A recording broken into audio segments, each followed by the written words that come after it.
परम पूज्य श्री साहिब जी, मंगलमय पूजनीय संत समाज, सम्माननीय मास्टर साहब, प्रिय भक्त सज्जनों, भक्तिमयी माताओं बहनों, प्यारे बच्चों,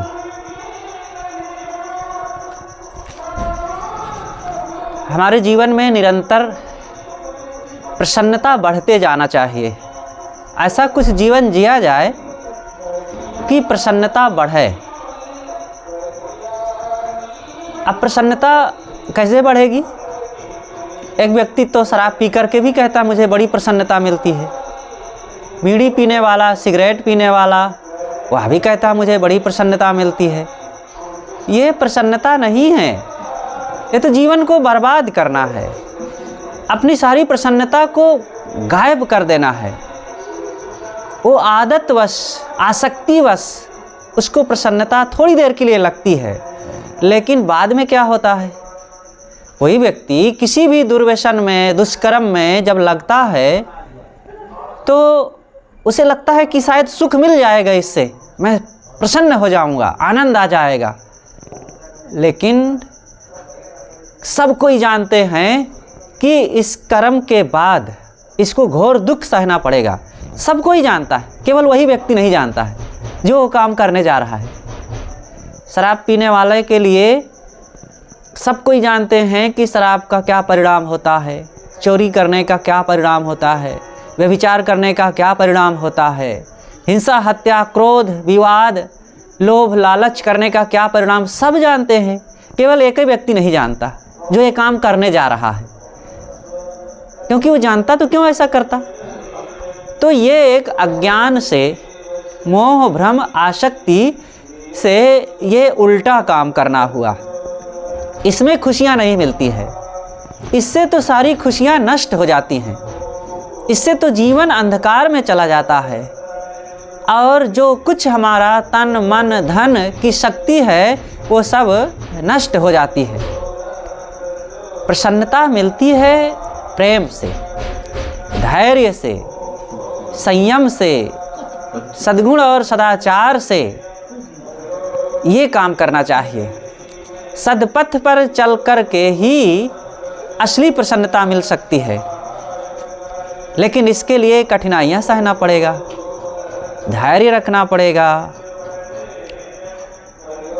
तो जितना बन सके अच्छे विचार अपनाओ और गलत आदत और गलत स्वभाव को अपना करके हम केवल और दुख बढ़ाते हैं। इसलिए जितना बन सके अच्छे विचार अपनाओ, गलत नहीं। जीवन हमारा जो मिला हुआ है बहुत अनमोल है, बहुत कीमती है। इस जीवन को पाकर के सद्गुणों को अपनाओ। एक गुण है और एक सद्गुण है।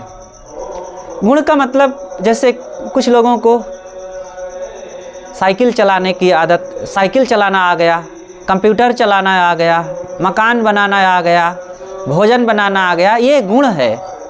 तो इन गुणों को सीखे रहने से आप अपने व्यावसायिक क्षेत्र में ये रहने, बसने, खाने पीने में सुविधा हो जाती है। जीवन जीने में अनेक प्रकार की सुविधाएं हो जाती है।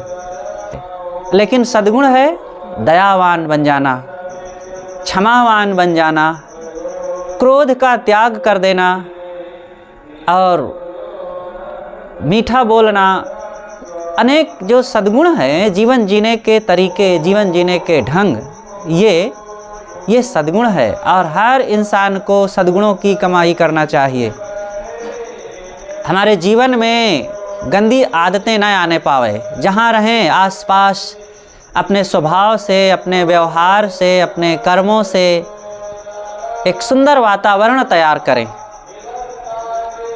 जहाँ रह रहे हैं अपने आसपास के लोगों से, भाई बंधुओं से, पति पत्नी में, पिता पुत्र में आपस में मेल मिलाप होना चाहिए। प्रेम बना करके रखें, एक दूसरों के सहयोग की भावना रखें। खान पान में भी एक दूसरे के प्रति जितना बन सके हमदर्दवान रहें और मिलजुल करके रहने की आदत रखें। अपने घरों में साफ़ सफाई का वातावरण बना करके रखें। जितना बन सके भक्तों को चाहिए कि बहुत निम्न स्तर के व्यवहार और कार्यों में अपने मन को ना फंसावे। अब जैसे कि भक्त भी हैं लेकिन बकरी पाले हुए हैं, और भी अनेक छोटी छोटी आदतें। अब खैर भक्त लोग मुर्गी तो नहीं पालते हैं और तो ये सब नहीं करेंगे, लेकिन हाँ बकरी पालने की कहीं कहीं आदत होती है, तो ये सब नहीं होना चाहिए। सब सज्जनों को चाहिए कि वे बकरी, मुर्गी, भेड़ आदि ये सब पालन में कभी भी रुचि ना रखें। इससे घर का वातावरण, हमारा रहन सहन, हमारे स्वभाव में दोष आते हैं, गंदगी होती है।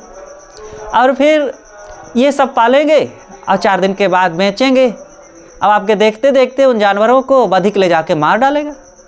आप उसको पाले हैं, खिलाए पिलाए हैं, दूसरे जानवर दूसरे दिन खरीद करके उनको जाके मार डालेंगे, काट डालेंगे, तो ये ठीक नहीं है। इसलिए ऐसे पशुपालन, ऐसे जानवरों को पालने के नाम पर उनको मारे नहीं और पवित्रता की ज़िंदगी जीना चाहिए। अपने घर के आसपास साफ सफाई रखो, नालियों में, घर के दरवाज़ों के आसपास गंदगी नहीं होना चाहिए। घर के लोगों में किसी को पान, तंबाकू, बीड़ी, सिगरेट, शराब की आदत बिल्कुल नहीं होना चाहिए। अच्छे से जीवन जीने के हमारे तरीके बढ़िया होने चाहिए। खाने पीने में, रहने बसने में बाल बच्चों को अच्छी आदतें सिखाओ और उनको सत्संग के प्रति, ज्ञान विचार सीखने के लिए इन सब चीज़ों की रुचि बढ़ाओ। स्वयं इन चीज़ों को अपनावें और दूसरों को भी यही सिखाओ। जो लोग भक्तिवान हैं उनको चाहिए कि संतों के पास समय समय से जा कर के जीवन जीने की उन कलाओं को सीखें। भूत प्रेत, जादू टोना, यंत्र तंत्र, मंत्र आदि के अंधविश्वासों में कभी ना पड़ो। ये केवल अज्ञान है। कहीं भूत प्रेत नहीं होते हैं और लोग भूत प्रेत की मान्यता मान करके और कमज़ोर होते हैं, भटकते हैं जहाँ तहाँ, और जबकि ऐसा कुछ है नहीं। कहीं भूत प्रेत है ही नहीं है। होते तो सबको मिलते, हमको मिलते, आप लोगों को मिलते, और जो भक्त हैं उनको मिलते, नहीं भक्त हैं उनको मिलते। हम भेड़, बकरी, गाय, भैंस या आदि जानवर, पेड़, पहाड़, नदी, झरने, मकान, झोपड़ी, ये सबको देखते हैं, आप भी देखते हैं। लेकिन जो भूत प्रेत मानने वाले कहते हैं अमुक को दिखता है, अमुक को नहीं दिखता है। वो कैसी चीज़ है कि किसी को दिखे किसी को ना दिखे? ऐसा हो ही नहीं सकता है। देखो ये खंभा आप भी देखते हैं, हम भी देखते हैं, ये दीवार आप भी देखते हैं, हम भी देखते हैं। ऐसे ये कुर्सी है, ये दरवाज़ा है, ये घर है, सबको दिखाई देता है। अब भूत प्रेत किसी को दिखें किसी को ना दिखें, ऐसा कैसे हो सकता है? इसका मतलब वो है ही नहीं है, केवल हमारे मन का भ्रम मात्र है। झाड़ फूंक के भी चक्कर में कभी नहीं पड़ना चाहिए। ऐसा कोई रोग है ही नहीं है जो झाड़ फूंक से ठीक हो जाए या बढ़ जाए, ऐसा कुछ नहीं होता है। कहीं भी इन कमजोरियों में नहीं पड़ना चाहिए।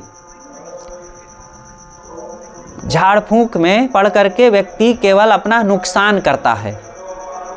और कोई तकलीफ़ है, कोई आकर के छू भू फू कर दे तो इससे कोई बीमारी ठीक हो जाएगी क्या? कुछ नहीं होता है ऐसा। ये केवल मन का वहम है। देखा देखी कमजोरी मन में आ जाती है, फलाने कर रहे हैं हम भी करवा लें, कौन जाने ठीक है हो जाए। बस इसी वहम में सब भागे चले जा रहे हैं। अब वो पंडा, ओझा, सोखा, बैगा आपकी कमजोरियों का फ़ायदा उठाता है और वो जो है अनेक प्रकार से आपको भ्रमित करता है। इसलिए ये झाड़ फूंक भी बिल्कुल झूठी बातें हैं। और रास्ते में चल रहे हैं, एक बिल्ली निकल गई उधर से तो लोग घबरा जाते हैं, इधर भी डर जाते हैं ना, बिल्ली ने रास्ता काट दिया ऐसा कहते हैं। सब मोटरसाइकिल रोक देते हैं, कोई गाड़ी भी रोक देते हैं। कुछ नहीं ऐसा होता है। ये सब केवल कमजोरी है, मानसिक कमजोरी है, ऐसा कुछ भी नहीं होता है। अनेक और मान्यताएं हैं, उन सब को यहाँ चर्चा करने का अवसर नहीं है। कहने का मतलब यही है कि सभी अंधविश्वासों से ऊपर उठो, छूछा घड़ा देख लिए तो अशुभ हो गया, काना ब्राह्मण देख लिए, विधवा स्त्री देख लिए तो अशुभ हो जाएगा, ऐसा कुछ नहीं। मंगल बुध उत्तर दिश काला, मंगल और बुध को उत्तर दिशा में जाने से अशुभ हो जाता है और अमुक दिशा में जाने से शुभ होता है, ये सब झूठी बातें हैं, ऐसा कुछ नहीं होता है। निर्भय रहना चाहिए सबको। अच्छे विचार अपनाओ और सज्जनों की संगत करो, सत्संग में बैठ करके जीवन में निर्णय और समाधान को अपनाओ। कहीं भी ऐसा कुछ नहीं होता है जो कारण कार्य व्यवस्था, वैज्ञानिक देखो, कोई भी वैज्ञानिक हो वो किसी भी चीज़ को सत्य की कसौटी में कस करके भी ही वो लोग मानते हैं, लेकिन यहाँ पंडा पुजारी लोग एक दूसरे की कहा सुनी मानते चले जाते हैं। गंगा में नहाने के लिए लोग जाते रहते हैं, वहाँ जाएंगे तो बड़ा पुण्य मिल जाएगा, अब गंगा में नहाएंगे तो पाप कट जाएगा, ऐसा कुछ नहीं होता है। जो पानी यहाँ का वही पानी वहाँ का है। और अमावस्या के दिन अथवा पूर्णिमा के दिन या मकर संक्रांति के दिन नहाएंगे तब पाप कटेगा, ऐसा कुछ नहीं होता है। इसलिए ये सारी भ्रांतियाँ हैं। सभी अंधविश्वासों से बाहर निकलें और कहीं घबराने की ज़रूरत नहीं है। कोई देवी देवता ऐसा नहीं है जो आकर के आपको पकड़ लेगा। सही विचार अपनाना चाहिए। निर्णय और ज्ञान तथा बोध विचार का भरोसा रखो और कमज़ोर कहीं नहीं बनना है। इसलिए इन अच्छे संतों की, अच्छे सज्जनों की, नर नारियों की संगत में रह करके अच्छे विचार अपनाओ और कहीं भी अंधविश्वास में भटकना नहीं है। खान पान की पवित्रता को अपनाएं, विवाद में भी मत पड़ो। आज हमारे यहाँ भारत हो या नेपाल, हम यहाँ भारतवासियों की बात देखते हैं कि लड़ने की आदत जगह जगह लोगों की बहुत होती है। थोड़ी थोड़ी बात को लेकर के क्रोध में पड़ जाते हैं, लोभ में पड़ जाते हैं, झगड़ा कर डालते हैं, ये ठीक नहीं है। एक स्वभाव की तुच्छता है। धैर्यवान बनो, थोड़ी थोड़ी कठिनाइयों को सहने की आदत रखें। थोड़ी सी कुछ बात हो गई, किसी ने कुछ कह दिया, थोड़ी सी बीमारी आ गई तो घबरा गए, झड़ाने फुकाने पंडा पुजारी, देवी देवता, मंदिर मस्जिद और गंगा यमुना का तीर्थ के चक्कर लगाने लगे। कुछ नहीं, ये सब मन की कमजोरी है। सहो शरीर है, कुछ ना कुछ तकलीफ़ें आ जाती हैं, शरीर में रोग व्याधि तो सब लगा ही रहता है। इन सब चीज़ों को लेकर के घबराएंगे और जहाँ जहाँ पंडा पुजारी मनाएंगे, ये ठीक नहीं है। साहस रखें और भक्तिमान बन करके रहें। भक्तिमान का मतलब हम भक्ति के नाम पर अंधविश्वास पूजने लगें। जगह जगह मिट्टी पूजना, पत्थर पूजना, गोबर का गणेश बनाए के पूजना, ये सब ठीक नहीं है। हाँ, देवी देवता पूजो, लेकिन देवी देवता के नाम पर किसे पूजेंगे? केवल मिट्टी पत्थर थोड़े। सच्चे देवी देवता तो यहाँ पर बैठे हुए हैं, यहाँ देवियाँ हैं और ये पुरुष देवता हैं। ये असली देवी और देवता हैं। इनका सम्मान होना चाहिए, इनका स्वागत होना चाहिए, इनकी उचित खान पान, रहन सहन, पहनने ओढ़ने की व्यवस्था हो। ये है देवी और देवता की पूजा। और अब इनको देवी देवता ना मान करके मिट्टी पत्थर के सामने जा कर के सिंदूर लगाना और टीका लगाना और जा कर के भोग मोक्ष मांगना, ये ठीक नहीं। ये मानसिक कमजोरी है। और भी अपने जीवन में झाड़ फूंक ना कराओ। अनेक गुल्ली, ताबीज, धागा, सूत बांधने की आदत होती है। यहाँ कोई बांधे हैं कि नहीं? हाँ, ये सब नहीं।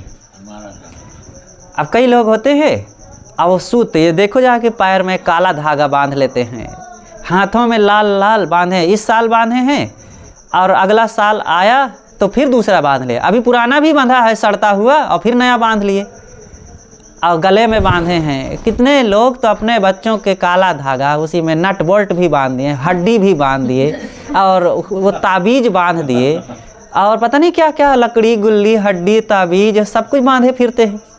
ये सब मन की कमजोरी है। ऐसा कभी नहीं करना चाहिए। साफ शुद्ध रहें, विचारवान बन करके रहें और घर साफ रखो, बर्तन साफ रखो, अपने दांत साफ रखें, बच्चों की अच्छी सी परवरिश हो। इधर उधर के खर्च नहीं बढ़ाने चाहिए। बड़ी मेहनत से पैसे कमाते हैं और फिर उसी पैसे से कहीं तंबाकू, कहीं बीड़ी, कहीं सिगरेट या व्यर्थ के खर्चे अपना करके सारा पैसा बर्बाद कर डालते हैं। पैसे बचाना भी आना चाहिए, दुरुपयोग नहीं। और सही ढंग से जो है थोड़े में गुजर किया जाए अगर समझदारी से, तो बहुत कुछ हम बचा सकते हैं, हमारी गृहस्थी मजबूत हो सकती है। एक तरफ पैसे का रोना, लोग रोते रहते हैं कि क्या कहें, हमारे पैसा नहीं टिकता है, हमारी दुकान नहीं चलती है, हमारे यहाँ बड़ी कमी है, कमजोरी है पैसे की। और दूसरी तरफ दुरुपयोग बहुत करते हैं, दिखावा में और दुर्व्यसनों में और अनेक जगह अनावश्यक खर्चे बढ़ा करके। इसलिए ऐसा ना करें और सादगी की ज़िंदगी होनी चाहिए। सादे ढंग से रहें, सज्जनों संतों की संगत करें और सादा भोजन खाएं पिएं। खाने पीने में जब अनावश्यक खाएंगे, गलत चीज़ें खाएंगे, अपवित्र खाएंगे तो बीमारी आएगी, रोग बढ़ेगा। और अंडा मांस आदि तो कभी छूना भी नहीं चाहिए। जो किसी की हिंसा करके मिले उसको खाए पिए, ये कहाँ तक उचित हो सकता है? कभी भी नहीं उचित हो सकता है। इसलिए सब लोग अपने जीवन को पवित्र बनाओ, वाणी को पवित्र बनाओ, आपस में जहाँ रहें सब लोग विनम्र हो करके एक दूसरों के प्रति हमदर्दी का भाव रखें। कभी भी क्रोध ना करो, लड़ाई झगड़ा नहीं करना है, प्रेम और मेल मिलाप की भावना बना करके रखें, तो इससे खुशियाँ मिलेंगी और सही अर्थों में अपना जीवन सुखी होगा और आपस का संगठन प्रेम बढ़ेगा, सद्गुण सदाचार बढ़ेंगे और अर्थव्यवस्था भी अच्छी रहेगी, शारीरिक व्यवस्था अच्छी रहेगी और मन में शांति रहेगी। इसलिए सब लोग अच्छे विचार और अच्छे सद्गुणों को अपना करके जीवन को खुशहाल बनाओ। बस बोलिए सद्गुरुदेव की जय। हमारे बीच पूज्य श्री साहिब जी विराजमान हैं। आज इस कार्यक्रम के अंत में साहिब जी के कल्याणकारी विचारों से आप सब लोग लाभ लें, सुने। बस साहे बंदगी साहे।